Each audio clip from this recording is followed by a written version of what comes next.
Okay. Good afternoon, everyone. I think we're live now. So, just a welcome from me to our first Eagle Labs live stream. So, thanks for everyone that signed up and joined. This is the first one we've done of these. So, really keen for your feedback afterwards to let us know what you liked. It's our first kind of national event, and so hopefully this will be helpful to you. Really appreciate your time signing up and joining us today. Today we've been joined by Chris Newman. I'll let Chris introduce himself in a minute, but Chris is CEO and founder of Commonwealth Ventures and joins us live from San Francisco. Multiple time founder, angel investor, and mentor at 500 startups. So perhaps Chris, you could just do a quick introduction of yourself to start, please. Sure. Thanks, Mark, and thank you for having me here. It's wonderful to be here today. Obviously, the circumstances are not ideal, but hopefully we can share some thoughts and some wisdom that will help all of you through the tough times. As Mark alluded to, my background, I'm a former entrepreneur. I've been lucky enough to be a part of 5 startups in the Silicon Valley, several of which raised venture capital, one of which went through the 2008 financial crisis. After that, I was an investor at 500 startups, and now I run Commonwealth Ventures, which helps support entrepreneurs outside of the United States. We are the operating partner for Barclays Labs, and we help to deliver the Barclays Labs in San Francisco, the Global Connect program. So we do a lot of work with everyone involved in Barclays and the Eagle Labs, and happy to be here today. Cool. Thank you very much, Chris. And by way of introduction, I'm Mark Harrison. International connectivity lead for Eagle Labs in the UK. So Chris, just thanks very much for the introduction, but just to set a bit of context and give everyone a sense of a bit more of a kind of depth on your background. You were involved in a startup during the financial crisis in 2008. Can you just tell us a bit about those experiences, please? Yeah, certainly. You know, what you're seeing right now is a lot of feedback and a lot of help and advice, hopefully, from folks who went through that period. For those of us who went through the 2008 financial crisis and the impact it had on businesses, in our case, startups, it's very, very fresh. At the same time, if you think about it, founders under 30 were in high school when that was happening, right? Under 35, you were probably in uni. So there's a lot of folks who didn't have that experience. I was involved in what was an enterprise data startup where we were selling what's now known as big data software to large organizations like banks and financial institutions, insurance companies, and the like.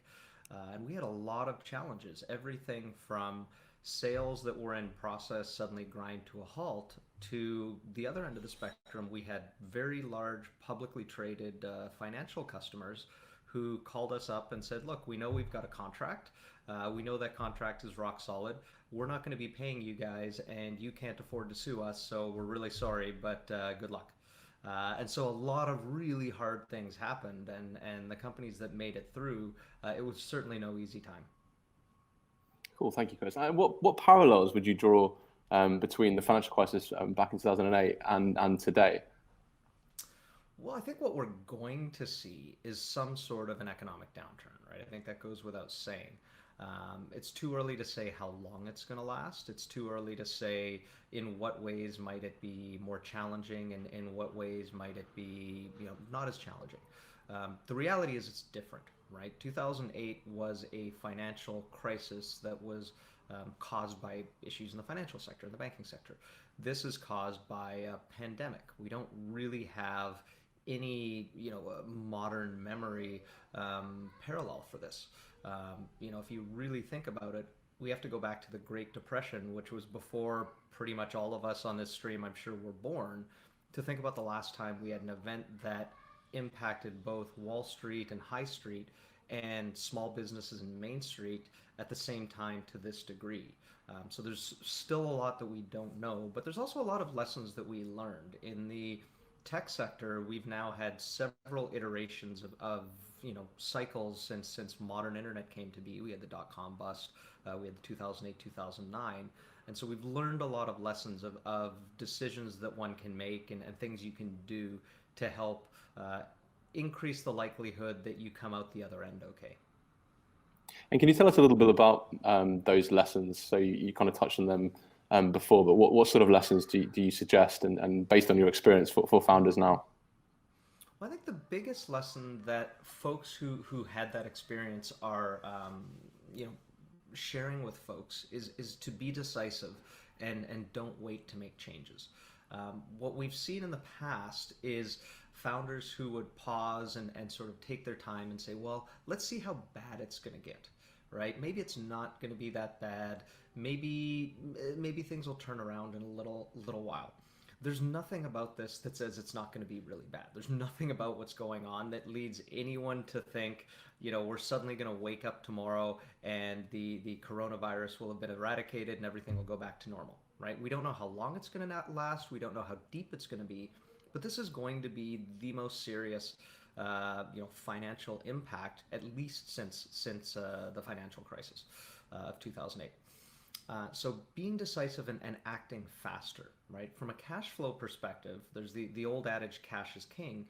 Every week, every month you wait to make adjustments to your cash flow, particularly on the expense side, the more you drain, the less of a lifeline you have, right? If you think about cutting your burn significantly today versus a month from now, right, that could be tens or hundreds of thousands of pounds impact, which could buy you an extra month, an extra 2 months on the other end. So that's a good point to pick up on there, Chris, and that's kind of the topic of our session today, cash flow. So you mentioned about acting decisively and acting quickly. Just kind of drawing on that point a little bit deeper. But what suggestions would you make in terms of how a founder or a business should suggest on kind of making those decisions, making those calls? How would you approach that? Well, if you think about it, for a startup perspective, or really any business, right, there's 3 ways that we can adjust cash flow, right? Number 1 is increasing revenue. Number 2 is decreasing expenses. And number 3 is bringing in external injections of capital, whether they are fundraising and equity capital, loans, grants, government subsidies, whatever the case may be. So those are the 3 tools that we have to work with, right? So if we start with revenue, first thing we've got to do is assume a massive hit on revenue, right? Q1 for probably everyone on the line ended up lower unless they happen to be in one of a small number of particular businesses than they expected it to be. Q2 will also. Q3 is likely to be. So we need to heavily discount our expectations of that. But what if you do have revenue, right? So if you've got recurring revenue, let's say you have folks paying you monthly, one commonly recommended tool is to see if you can incentivize those customers to pay up front, right? What we see in economic downturns is folks with recurring revenue, that recurring revenue drops off. Cancellation rates go up. Churn rates go up, oftentimes simply because folks are making their own decisions about where to cut costs.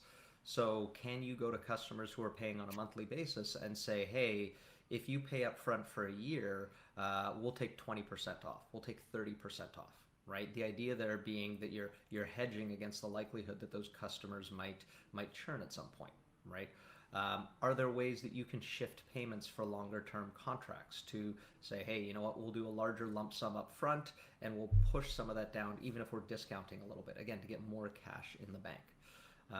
On the fundraising side, that's going to be a really hard hit area. And so I'm not going to dig into that too much here other than to say, if you are fundraising and you are currently in the process of a fundraising round, wrap it up as soon as possible. This is a time where getting rounds done, getting those injections of capital are paramount. It's not the same environment it was even a month ago where it was a very frothy environment and you had the freedom to hold off if you didn't like the terms, or say, hey, you know what, I'm going to wait and get a better deal, right? In an environment like this, we expect VC investment to slow down and possibly halt for 1 or 2 quarters until we get some more predictability. So if you've got some offers, think very hard about taking them, even if they might not be your ideal terms, right? The next time we see VC kind of come out of this, the terms are not going to be as good as what they were 2 months ago. If you do have options for grants, you have options for government funding, by all means continue processing this. That shouldn't be impacted as much. Obviously, that depends on the government and the source of capital, but we tend to see that type of capital still flow. And then the other part ends up being expenses, where founders tend to face the more challenging decisions, right? If we're talking about cutting expenses, there's going to be easy expenses, right? Okay, well, sales are down or marketing is down, so let's reduce our spend on marketing, right? Hey, we'd earmarked, a certain amount of money to run a conference next month. That's not going to happen, right? Or maybe we switch it to online or whatnot. The more challenging decisions come around things like personnel, right? Do you reduce headcount? If so, by how much? Do you reduce some of those long-term spends? If so, by how much? And that's where things get very difficult, and there's often no right answer, or at least no easy answer to those questions. And Chris, just kind of picking on that expenses piece, and especially around the kind of the reduction of perhaps headcount or other expenses. You've obviously been through that experience as part of a startup. So kind of just if you could tell us a little bit more about your personal experience about what the business that you were involved in did at that particular time in terms of reducing those expenses. And Yeah. then again, what was the outcome of that as well? Certainly. Well, some of the expenses were very obvious, right? So a downturn was happening. We were heavily targeting the financial sector. The financial sector was hardest hit, so we reduced expenses related to that, whether they were travel, marketing, conference spend, things of that nature. The more challenging questions and the non-obvious questions came around, okay, what else should we do beyond that? We did do a reduction in headcount, and we reduced folks across the board. We had some marketing folks we let go. There were some folks on the technical side that we let go. In our case, we didn't cut enough. And I think that was one of the lessons. And one thing you will probably hear, should you speak to folks who were involved in the 2008 period, either investors or founders, what a lot of folks are saying now is cut deeper than you think. And this may seem a little bit obvious in hindsight or when I describe it, but the intuition is to say, hey, let's cut a little bit, right? Let's reduce our headcount by a couple of folks, and then let's see how bad it gets. It's very logical, right? The challenge with that is that if you compare two scenarios, scenario one where you, and I'm going to make up these numbers, you reduce headcount by 40%, and that's absolutely extreme for you.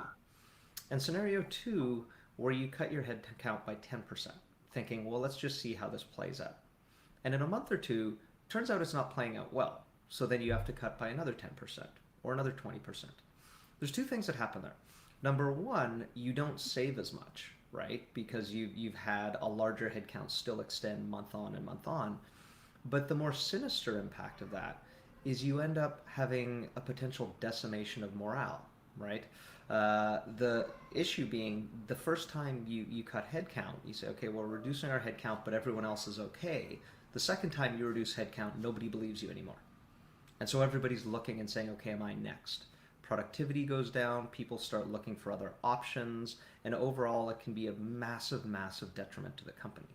On the other hand, and I've seen a number of companies do this in the past 2 weeks, if you do a more painful impact up front, which is genuinely, for all reasons, harder to do, but you buy yourself enough runway that you are comfortable that you've got 18, 24, 30 months, whatever you think you should be at, you can then turn around to the remainder of the team and say, look, that was brutal.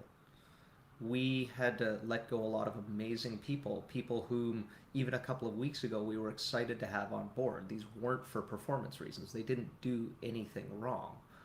But we've now ensured that the company has 2 years of financing with no revenue or whatever the projections may be. If you are in this room, you have a job until the whole company goes down, right? And that message is incredibly powerful to a team that is otherwise going to be jostled, and rightfully so, right? At least they can put that part of the Maslow's hierarchy to rest and say, okay, my job is safe, my income is safe, I'm okay there. And Chris, kind of on that headcount piece, are you seeing or have you seen in the past experiences any other options apart from that headcount reduction? In the sense that I know that there's other options such as increasing share options perhaps for employees. Can you talk us through what you've seen in the past as other things that have worked, other than just those deep cuts that we've talked about as well. If that makes sense. Yeah, the reality is startups, unlike larger companies, don't have that many levers, right? For startups, particularly at the earlier stage, by and large, their most significant expense is personnel. They might have marketing budgets, they might have various other ancillary budgets, vacation budgets or trips or travel or whatnot.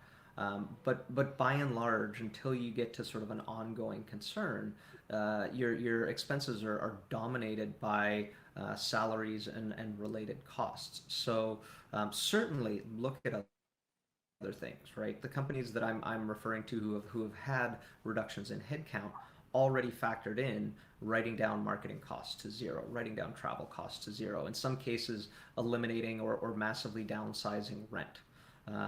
But when it came to really extending the runway of the company, for most startups, unfortunately, it comes down to people. And you can look at different things, right? Is it reducing the number of people or reducing the salary of people across the board?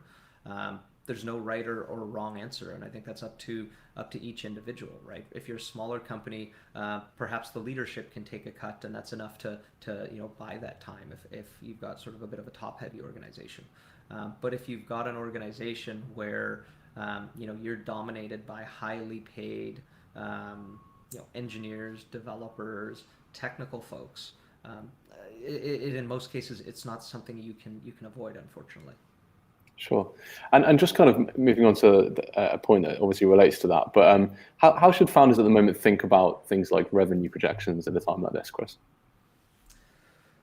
My personal opinion, and this is going to be a little bit of a generalization, so I want to caveat this by saying every company is different, every industry is different, right? There are certain industries where we're seeing revenue go up, right? Companies like Zoom, companies who are providing video conferencing software, right? They're doing phenomenal, right? Other side of the spectrum, anyone in the travel industry is completely decimated, right? Absolutely, absolutely decimated. For most companies, at this point, consumer or B2B, I'm hearing people advising, look, plan as if Q2, Q3 go to zero, right? And that's very extreme, right? It'll depend a little bit on your business, but what we tend to see in economic downturns is everyone eventually gets in the firing line, right? So your customers might love you now, but if you're a large line item and they're having to think between keeping your product or software and keeping 2 or 3 people, you might lose that, right? Because they can oftentimes sign back up for your software if you're not absolutely critical. I gave the example that I had from 2008, where we had rock solid contracts with major public companies who just didn't pay, right? That's something that can happen. And so it often can seem alarmist or extreme, but if you can come up with a plan where you can, for example, forecast zero new revenue, right, through the end of this year, right? So for the next 9 months, zero new revenue and potentially even a loss in revenue. And even within that plan, you've got 2 years of runway, you're probably in a really solid position, right? If you are sitting there and you're saying, well, no, but our customers love us. And it's not going to happen to us. Nobody's going to do it. We've got high NPS scores, right? Then you very much risk deluding yourself into realizing that at the end of the day, your NPS scores just might not matter when it comes to keeping the lights on. Okay, that makes a lot of sense. And just about those kind of revised forecasts and runways, do you have any sort of tips, suggestions of how to communicate to your board, your investors, of those revised forecasts? Obviously, likely not to come as a surprise to them at this point, but any tips that you've seen over the years of how to do that? Absolutely. Number one, open and honest, but number two, get their opinions, right? This is a time where for most companies, your investors fall into one of two categories. They're either very sophisticated investors with a lot of experience, or they might be high net worths who may or may not have experience, right? If you think that any of your investors can help you here, get their perspective, get their opinions. All right, get as much information as you can. They might suggest some things that you haven't thought about. At the end of the day, your investors are all on your team, right? If the company dies, they lose their money, right? So they are very, very invested in helping you weather this storm. And it's up to you to sort of discount or weight their advice accordingly, right? It may or may not be relevant. But the discussions that I've had with companies that I'm a part of that have had adjustments at this point had incredibly robust conversations, productive conversations with the board, with other investors who were brought in, putting everything on the table, brainstorming, trying to figure out solutions to the problem. This is one of the times where there is typically perfect alignment between the goals of the company and the investors, right? There's other times where you and your investors might not see eye to eye. If you're trying to sell the company, they might say stay in, you might want to sell, et cetera, et cetera. But in this case, everyone is perfectly aligned in figure out what to do to save the company. The only one important thing is to start out one of those discussions. It's important that everyone share and understand what the assumptions are going in, right? So, for example, if you and I were to have a discussion about what to do with, Barclays, since the two of us run the organization, right? If we don't explicitly say what we're assuming about this environment, we might be arguing on different recommendations, right? I might in my head think, you know what, I think this downturn is going to last 12 months. You might think, I think it's going to be only 6 months, right? And if we don't actually understand where our starting point is, then we're going to come with totally different solutions. So encourage the investors and anyone who's a part of those discussions to start off by explicitly saying, okay, what are we going to assume about this? What do we assume in terms of the impact of the business? What do we assume in terms of the length of the impact? What do we assume in terms of the objective we want, right? So we agree that the point of this discussion is to get 18 months of runway, 24 months of runway, 30 months of runway. We assume that we're going to have 20% revenue, 0 revenue, 50%, whatever the case may be, right? And you may disagree with that, but as long as you get to a point where everybody's on the same page, then you can have really productive discussions as to, okay, how do we get to a point where we're meeting those expectations? Cool. And Chris, you've given some really good examples of kind of tips there. But as an investor yourself and an ex-founder, are there any examples that you can give, and obviously, not specific, but kind of high-level examples of where you've seen founders come and communicate clearly to you as an investor, versus where perhaps it's not been so joined up and clear? So can you kind of unpick those two a little bit for us? Sure. Oftentimes, there's a little bit of a shield, we'll call it, excuse me, where founders aren't necessarily 100% transparent with their investors, right? There's a little bit you hold back. You don't necessarily show all the warts, show all the things that are going right or wrong, right? There's always stuff beneath the surface. Investors know that. And we just kind of don't talk about those things. In a time like this, it's really important to be explicit. It's really important to be more open with your investors, right? Maybe you get admonished for not sharing something with them that you've known about for a month or two, but this isn't the time to worry about that. This is the time to put all the cards on the table and say, look, here's what's going on in the company. Here's what's working. Here's what's not. How can we figure this out? Pride and ego and sort of false belief can absolutely kill a company in a time like this.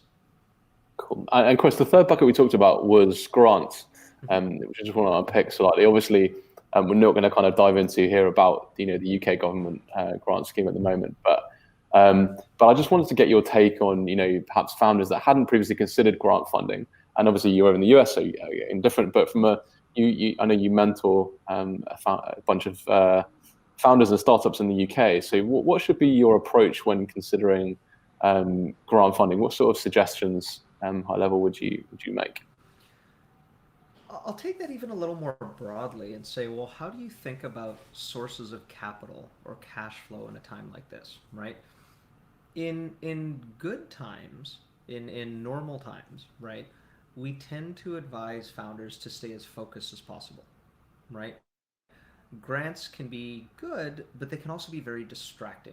They can force you to do things that you wouldn't otherwise do. They can slow you down a little bit, right? Suddenly you have to spend a little bit of time on an R&D project that's sort of tangential to what you're doing, but it also requires two full-time people, right? Is it worth it? Is the distraction making sense? In a time like this, put everything on the table, right? The only goal in challenging economic times, and this is sort of going to sound a little bit extreme, but the only goal is don't die, right? If you don't die, you're still in the game, right? Everything else is good above that. So if you think about your team as a Mm. pool of resources, right? And normally those resources would be focused on product development, they'd be focused on getting new sales and doing marketing and customer service. And suddenly those things dry up, right? On one end of the spectrum, you can say, well, we don't have these activities anymore, so perhaps we'll downsize the company. That's one option. Another option will be, well, we don't have these activities anymore, but these people could help us generate revenue in some other way, right? They could spend time applying for grants. That might be interesting. They could spend time generating revenue that you typically wouldn't, right? And in good times, we're a little bit wary of too much consulting revenue, right? So we have this idea that to start off a company, a great way to start off a company, if you and Mark, yeah, Mark and I are going to start off a company, we'll start with some consulting to pay our bills, and then we'll get the company going. And as soon as the company's going, we'll stop consulting, right? This is a time to look back and say, hey, you know what? The expertise that we have, we can use to bring in some money to the company. And it might slow down our product development, but our sales are going to zero, right? So you and I are going along in our company, and you, Mark, happen to be an expert in XYZ, and that's still in massive demand. And you can go do that for, $10,000 a day, right? Or some ridiculous amount. Okay, Mark, you are now doing that, and your ability to consult in this tangential thing is now funding the company. Go, right? So everything should be on the table in terms of figuring out options. I think the only thing to be cautious about is the stimulus activities that come out, right? A lot of folks will tend to get very excited, right? The UK is passing stimulus bills. The US just passed a massive one last night. Okay, we're going to get some money. This is going to help things out. More often than not, when you read between the lines of those, they're commonly not as applicable to startups. And so I would urge people to not, until you see the final written document that says yes, this does apply to you. Don't overestimate the help that you're going to get for the government, and don't bet the company on that. Right? If that happens, phenomenal. But until you see that, be highly skeptical. Okay. And I think Chris, as an angel investor as well, so kind of just moving on to another kind of source of cash. But as an angel investor, how are you seeing at the moment the fundraising landscape changing, and how do you think that you continue to see that changing over the next Sure. 12 months? So for starters, angel investing is effectively stopped as of now, right? Individual investing is 99.9% of angel investors are not writing checks right now for the simple reason that they're watching the public markets trying to figure out what on earth amount of money do they have, right? Angel investors are investing their own personal capital. And in a time like this where the stock market is zigzagging and changing every couple of hours, most people don't make investment decisions because they want to know what their stable footing is. They're worried about self-preservation. So with the exception of some very high net worths, you're going to see the majority of angel investing dry up until we know what normal is. On the VC front, what we're seeing is typical of behavior in um, times of flux, which is VCs are first and foremost focused on their existing investments. Most VCs that I know are spending almost all of their time on calls, like those I described, with their existing investments, going through and problem solving. Do you have enough capital? How much runway do you want? Do we need to do a problem solving exercise to figure it out? Do we need to find additional capital, right? So that's their first focus. Their second focus is wrapping up any fundraising conversations that were already in process, right? So if they were looking at a company and they've been looking at them for 3 months and they were almost at the finish line, they're going to push that to a decision, either a yes or a no. Maybe adjusted terms, but they're going to finish those up. And then what you're going to see is most investors after that, not all, but most investors are going to pause. And they're going to pause until we know what the future is going to look like, right? The reason being that for an investor to make a decision, they have to have a hypothesis about how you're going to perform going forward. If we don't know what the economic situation looks like, if we don't know how long it's going to last, if we don't know what consumer buying power, business buying power, whatever the case may be, is going to look like, then we don't know whether your company is a good bet or not, right? I don't want to invest a large sum of money into you and find out that the amount of money I gave you actually isn't even enough to last through this downturn, right? You're similarly going to see terms change, right? I think most people will agree that we were in a slight bubble from a VC standpoint and valuation standpoint, right? We'll see valuations go down. How much? We don't know. So what I would expect, and what we're certainly seeing in the US, is VCs slow down and some of them sort of outright pausing. We don't really expect people to entertain. I think we hear some background noise here. I don't think we expect people to entertain much new business, right? They'll have conversations, but we're not going to see a lot of new checks going, at least not at the earliest stages, right? Later stage companies with predictable revenue and things like that will still see that capital flow. But the suggestion that I'm certainly making to everyone I talk to, and I've probably talked to 50 or 60 founders in the last couple of weeks, is if you haven't started a fundraising round by now, assume that you're not going to be able to raise, and get creative, right? Assume that you just can't raise. Again, hopefully I'm wrong on this, right? I would love nothing more than for this to be shorter than we think, but assume that fundraising in 2020 is just not an option. What are you going to do? And just on that, Chris, and obviously thank you for those kind of like suggestions and thoughts. Obviously, we don't know, really what's going to happen at this point in time. But what kind of strategies and techniques have you seen work in the past? And you touched on that creativity element. What kind of creativity? How could founders do that? How could they get creative? Well, there's a lot of things that you can do in a time like this, right? One of the truisms of venture is the best venture returns by vintage are companies that were founded or forged in economic downturns. Why? They have to learn how to do more with less, right? The companies that go through times like this or are founded in times like this tend to be incredibly capital efficient. They tend to figure out really creative ways to get new revenue, get new customers, onboard business. And so when they come out of the economic downturn, these things look like rocket ships, right? So for all of the sort of doom and gloom, I guess, to say it, the messaging that I'm giving right now, at the same time, this is a phenomenal time for founders to be focused, right? If you have an early number of customers, right? Let's say you've got 5-10 customers, right? You can focus on nothing but them, right? So if you assume, this sounds kind of weird, but usually what we're doing is we're focusing on growth, right? So we get one customer and we're on to figuring out the next one. We get the next one, we're on to figuring out the next 3.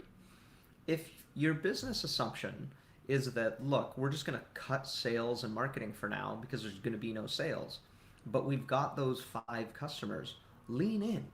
Spend all of your time as CEO, CTO, founders with those customers to figure out how to absolutely delight them. Right? Times like this tend to be very good for focused product development because you can get that feedback and you can build something that makes those customers love you so that hopefully in 3, 6, 9, 12 months, whenever the case may be, where things start to pick up again, your product is incredible, right? Your customers are going, wow, this helped us get through that.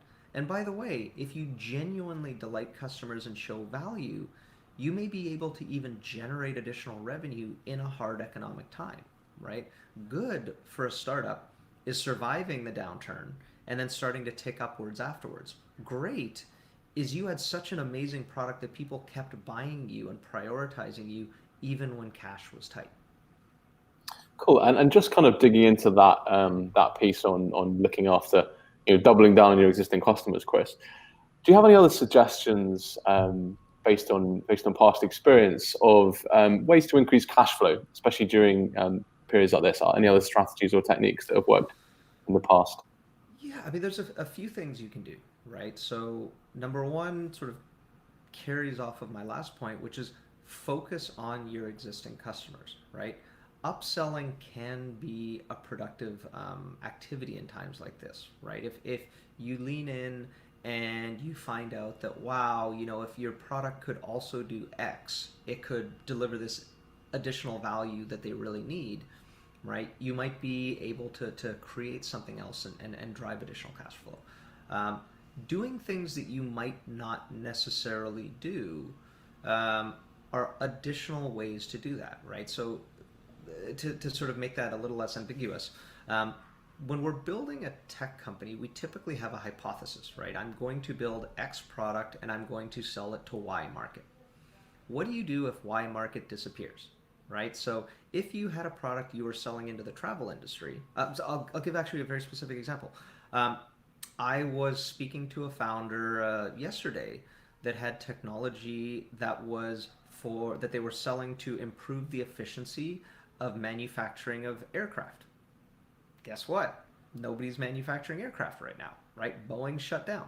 Okay, so the conversation we had was entirely about, can you take this technology and point it at a market that isn't shut down and maybe may need it even more? And what might that look like? What might that require? Right? And so that particular company is going to spend some time this week, right? Because they've already figured out their cash flow. They're in a good position. They're going to spend some time really going out and brainstorming and talking to people and saying, look, can we take this product and find an adjacent market? Um, there are quite a number of companies that have come through economic downturns where they went into the economic downturn focused on one market, and by the time they came out the other door, they found a totally different market and ended up even more lucrative, right? So that's not a bad thing. Considering markets that you had previously ruled out, or product offerings you'd ruled out, or service offerings that you had downplayed and said, these aren't, this isn't important enough, right? This is the time to get creative and really say, look, we have a pool of resources. We've got some technology and we've got some amazing people. What are all of the things we can do with it to make sure that we're able to have an amazing business, when we come out the other end of this? And Chris, what could be some strategies or techniques? Again, it's not related to the current environment that you could look at, and that these apply, perhaps at any point in time, that the businesses can look at how to identify alternative markets for their products or services. Yeah, I would say this is a slightly different time, right? Market development tends to be based on the expertise of the founders in a normal time, right? So if you and I are creating a software company, and your previous backing was in finance and the military, and my previous backing was in software, those are naturally going to be the three markets we're going to look at because that's all we know, right? And usually it's a bad strategy to sort of go into a market that you know nothing about and just sort of presumptuously think that you can solve a problem there, right? And we often mock founders who do that. I mean, Silicon Valley is great at that, right? I'm going to fix your market that I know absolutely nothing about because I'm smart and I went to Stanford. Um, in a time like this, though, we tend to encourage a little more flexibility with that, which says, okay, well, let's assume that the three markets that you and I know are all impacted by this. Okay, well, then let's start with our product. Let's start with the skill sets that we have. Okay, well, you're good at this, I'm good at that, the rest of our team is good at this, we built some software that does this. Where could we point this basket of resources and provide value? And again, this goes back to being creative, right? Is it talking to other people? Is it going out and looking at markets? Is it writing a list of the 10 markets that are least impacted by a particular downturn? Okay, this one, this one, this one, this one, this one, and reasoning from first principles around what might be interesting, and then going out and doing some discovery. Probably involves a lot of conversations, probably involves a lot of customer discovery. Um, Oftentimes, hopefully, you're in a position where it might be a market that you already had impact to, right, or introduction to, where you know what, we did some trials with a company in this market. It was interesting, but it wasn't as lucrative, so we picked this other market. Well, now suddenly it's more lucrative. Let's go back, right? And maybe we can provide value. And just given that we're all obviously working at home at the moment across the world, many of us, are there any kind of strategies or techniques that you've seen work particularly well? And I know you and I speak a lot about this in San Francisco, um, but that founders could look kind of use to approach those potential markets and specifically those people within those markets. Perhaps if they don't have introductions, what techniques have you seen work in the past in terms of making those introductions, especially as we're all Yeah. remote at the moment? Yeah, I think a lot of folks underestimate how willing people are to engage on social media, right? If there's somebody that you've seen who is in a particular industry and you see that they're active on Twitter, send them a message, right? You'd be surprised how many people are willing to engage, right? We're all spending a lot of time on that. If you say, look, Mark, I see that you tweet a lot about this. Um, my company is looking into this market. Would you be willing to talk to me for 10 minutes and give me some insights? Um, you might say yes. You might dismiss it and say, this guy's trying to sell me something, and say no. But some number of people will engage, right? And so in times like this, um, cold outreach has a higher success rate than normal, right? Emails that are coming in do, right? I mean, I think everybody on this call probably has a deluge of emails coming in with every service under the sun telling them that they're doing something at home, right? Once that dies down, right, in a week or two, and we've gotten past you know the food shop that you ate a sandwich at 4 years ago telling you that they're open for business, right? You're going to pay a little bit more attention to that outreach, particularly if it's targeted, right? Um, LinkedIn introductions are great, right? Find the person you want to talk to. Hey, wow, I want to talk to, Mary at XYZ Co. Mary knows Mark. Hey, Mark, how well do you know Mary? Would you be willing to introduce me to her? I'd really like to get her feedback on this, right? Those types of connections are incredibly effective here. Okay. And Chris, just going back to the cash flow piece, are there any areas that you think we haven't covered yet that could perhaps founders could potentially look at to reduce cash burn, increase any revenue at a challenging time like this? Every company is different. So I would say, go through a lens of the assumptions that we talked about, right? So start with the assumptions of what you think the future is going to look like. Validate those assumptions with your investors and others, right, to make sure that they're not too rosy. And then work backwards from those assumptions, right? So if you assume that you are going to get no revenue in Q2 and Q3, then what is everything related to sales and marketing in Q2 and Q3, right? Even the small things, right? I've spoken to companies that have literally, and this is sort of extreme, but they've canceled their or put on hold their $40 a month CRM, right? Hey, if we're not going to have any customers, we're not doing any sales activity, we don't need a CRM. Cool, let's downgrade that, right? Not necessarily suggesting that you worry too much about the super small things, right? They're sort of second order. But what are the big manifestations of that? They do often come via personnel, right? And I go back to that a lot. But if you dig in and you sort of focus on those, right? Okay, well, if we're not going to have sales, what does that mean for our sales team? If we're not going to have marketing, what does that mean for our marketing team?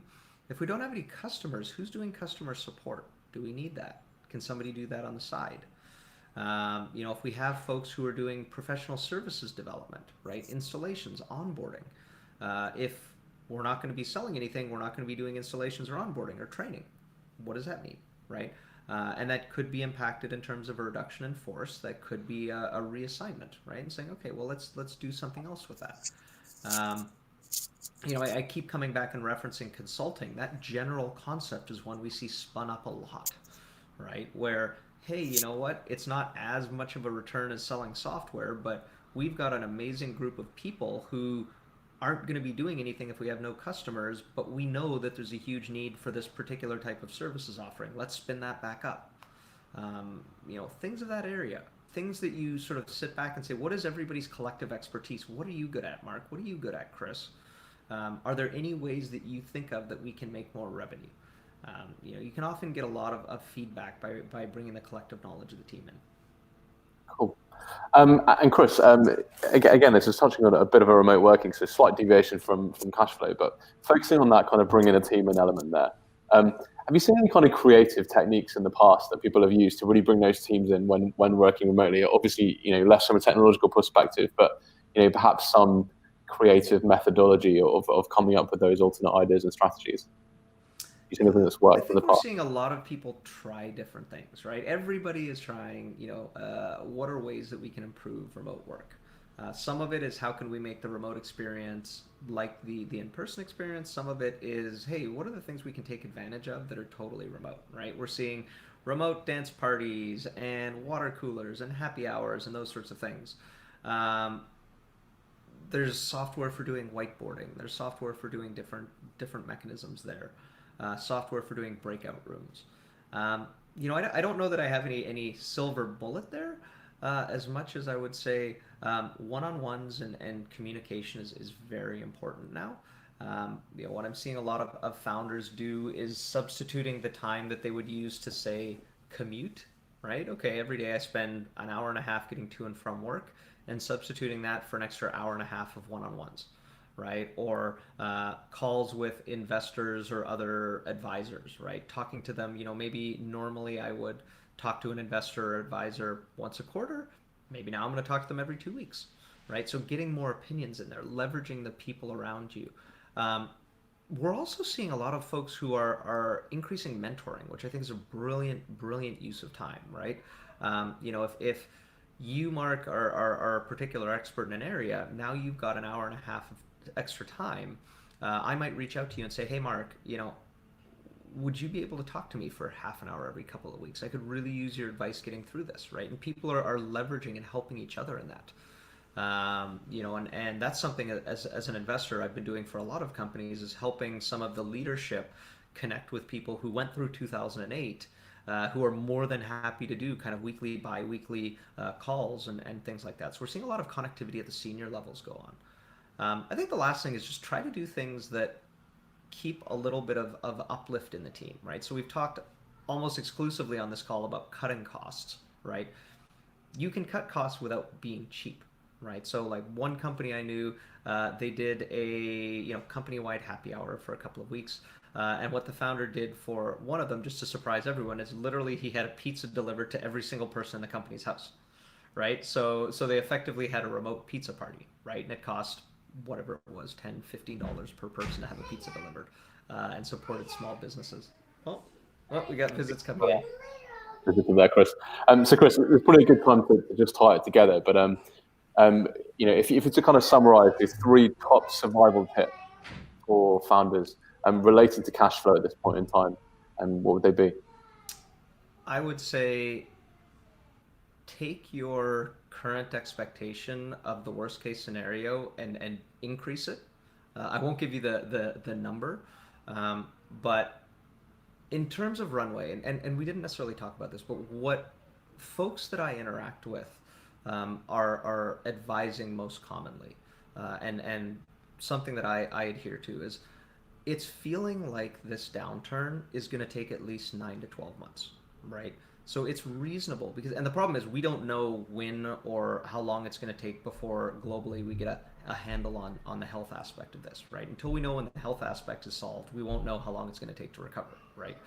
But the idea that it's going to take 9 to 12 months to really get a handle on this seems plausible. And so if you take that as an assumption, the most common recommendation that I'm hearing is try to find a way to plan for 2 years of runway if you're a venture-backed startup. And the rationale behind that is, if you assume 9 to 12 months, right, you can substitute that for a different number, but if you assume 9 to 12 months is what it's going to take before things pick up, and you massively discount your revenue, well, you don't want to raise money at 12 months plus one. Because if you raise money at 12 months plus one, you're going to go out to VCs and potential investors and say, hey, we're this great company, we're doing all of this. Oh, wow, your revenue sucks. Well, yeah, there was an economic downturn, right? But it's okay, we're going to be fine going forward, right? And they're kind of go, well, no, that's not going to work, right? So you need at least 1 to 2 quarters after whenever you believe the downturn is going to happen to show progress, right? So you make it through the downturn, and then we get back to business as usual, and then your numbers start going up and to the right? But then you also need time on top of that to raise the money, right? So in theory, you need, let's call it 12 months to get through this, 6 months to show 6 months of progress again, and then 3 to 6 months after that to actually raise your capital, right? That's the number that's feeling right to most of the people I'm interacting with here. The reality is that once we get out of this and once predictability comes back to the market, whatever the new normal is, VC capital will unlock, right? There will not be a shortage of VC capital for the simple reason that over the past 5 years, venture funds have raised more money than they ever have in history before. And number two, as I alluded to earlier, VCs know that the returns on recession year companies are amazing, right? Yep. So as soon as we get out of this, VCs are going to be really, really excited to invest, right? So it's making sure that you've got enough runway to get through this, to show progress coming out of this, and being able to say, look, not only did we survive, we made progress while we were in this challenging period, whether it was improving your product or some slight increase in revenue or whatever the case may be. We came out of it, we've got great growth for 2 quarters, and now we're ready to go, right? That's the number one is enough runway. So massively discount your revenue expectations. Determine amongst your team and your advisors and your investors how long you believe this is going to last, come to an agreement on your assumptions, and then come up with a plan that gets you through that, assuming no external capital. Right? And that's the really hard part, because traditionally VC-backed companies operate at a loss, and we sort of have this assumption that we're going to raise external capital to be able to do that. So you've got to come up with a plan that assumes that's not an option for now, right? And if any of these things don't turn out to be true, you're in an even better position, right? So the sort of last words I would give is as how I look at these things, right? Hope for the best, plan for the worst. Right? Hopefully we're all wrong on this. Hopefully we don't have to have as much impact to health, to lives, to safety, to the economy.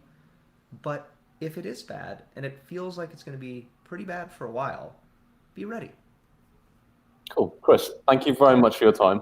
Really appreciate you joining us today. And thanks to everyone on the line, and keep an eye out for future Eagle Labs special events. So thank you very much, everyone. Thank you, everyone. Have a good evening and stay safe.